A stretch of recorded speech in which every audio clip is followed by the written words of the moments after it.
भारत के गेहूं को लेकर तुर्की ने बहुत ही घटिया राजनीति को हवा देने का प्रयास किया। जहां तुर्की ने भारत के गेहूं के क्वालिटी पर सवाल खड़े किए, तो वहीं दुनिया के किसी भी देश को भारत के गेहूं में किसी भी प्रकार की कोई खराबी नहीं मिली। और अब यह साफ हो चुका है कि भारत के गेहूं में रूबेला वायरस होने जैसी खबरें और भारत के गेहूं की क्वालिटी खराब होने जैसी तुर्की ने जो भी खबरें फैलाई, उसके पीछे तुर्की की मंशा केवल भारत के गेहूं को बदनाम करके भारत के गेहूं के व्यापार और भारत की छवि को नुकसान पहुंचाना था। लेकिन अब तुर्की अपने इस घटिया चालबाजी में बहुत बुरी तरह से पिट गया, क्योंकि भारत के गेहूं को लेकर तुर्की के पीछे एक भी मुस्लिम देश खड़ा नहीं हुआ और न ही कोई भी एक ऐसा मुस्लिम देश सामने आया जो यह कहता कि तुर्की ने भारत के गेहूं को लेकर जो दावा किया था वह सही है। लेकिन अब संयुक्त अरब अमीरात ने भारत के गेहूं के महत्व और दुनिया भर में बढ़ते जा रहे गेहूं के संकट को बहुत ही गंभीरता से लिया है,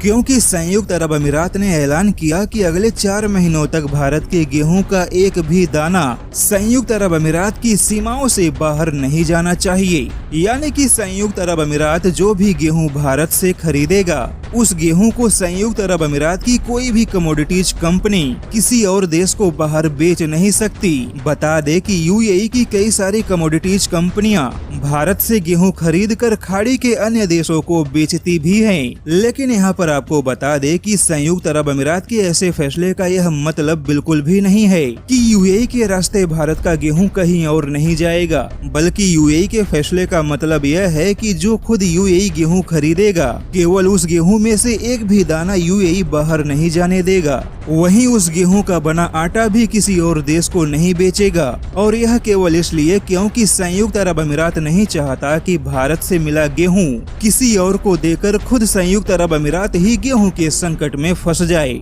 यानी कि तुर्की ने भले ही भारत के गेहूं को लेकर घटिया राजनीति का सहारा लिया हो, लेकिन खाड़ी के अन्य देश भारत के गेहूं के महत्व को भली भांति समझते हैं।